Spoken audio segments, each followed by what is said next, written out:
पहले तो भारतीय जनता पार्टी के लोगों को जीत मिली है, उन्हें बधाई, और आशा करता हूं कि जो जनादेश दिल्ली की जनता ने उन्हें दिया है उसकी वो प्रतिपूर्ति करेंगे और वे सब आम आदमी पार्टी के लाखों करोड़ों कार्यकर्ता जो अन्ना आंदोलन से आए, जिनके बहुत ही निश्चल, निष्पाप और बड़े भारत की राजनीति को बदलने के सपने की हत्या एक निर्लज्ज, नीच, मित्रहंता, आत्ममुग्ध और चरित्रहीन व्यक्ति ने की, उसके प्रति तो क्या संवेदना। दिल्ली को उससे मुक्ति मिली और मैं ये जानता हूं कि अब जो आम आदमी पार्टी में लोग बच गए थे सत्ता के लोभ में, लालच में, पदों के लिए, उस पैसे के चक्कर में, वे सब भी अब वापस जाएंगे, लौटेंगे, कुछ अपने व्यवसायों में लौटेंगे, कुछ पार्टियों में चले जाएंगे और पतन यहां से प्रारंभ हुआ है उन लोगों का।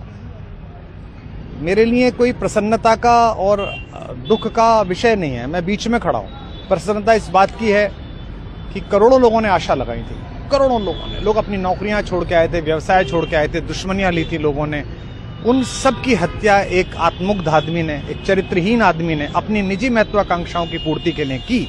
उसको दंड मिला, ईश्वरीय विधान से दंड मिला। प्रसन्नता इस बात की भी है कि न्याय हुआ।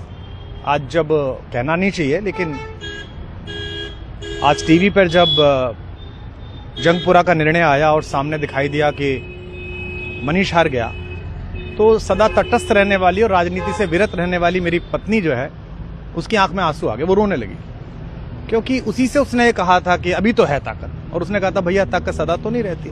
तो ये अहंकार आशा करता हूं अगले लोग नहीं करेंगे, जो बाकी दल है वो नहीं करेंगे, इससे सबक लेंगे। और दिल्ली के नागरिकों को मैं अच्छे शासन के लिए बधाई देता हूं। अब भारतीय जनता पार्टी अपने नेतृत्व में सरकार बनाकर दिल्ली के जो दुख थे पिछले 10 वर्ष के, उन्हें दूर करे।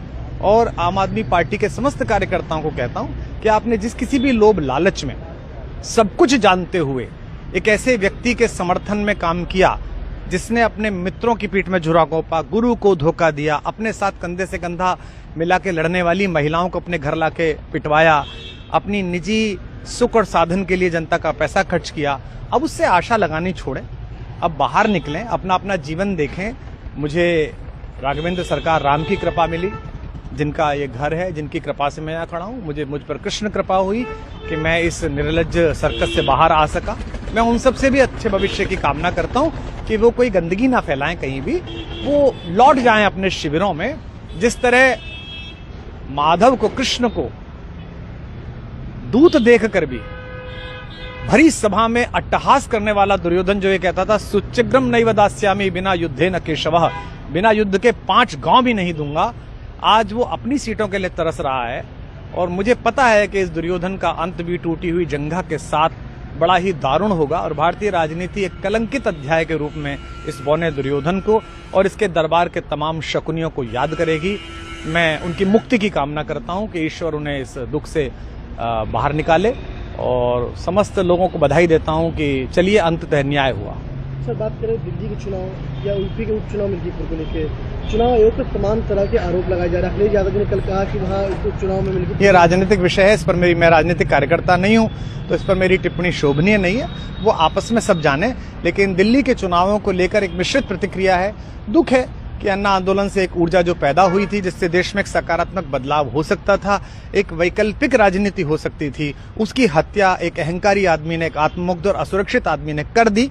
मैं आशा करता हूं कभी ना कभी भारत में ऐसा सूर्योदय किसी न किसी दल में अवश्य होगा, जो भारत को जहां पहुंचना है वहां पहुंचाने का मार्ग प्रशस्त करेगा। बहुत धन्यवाद।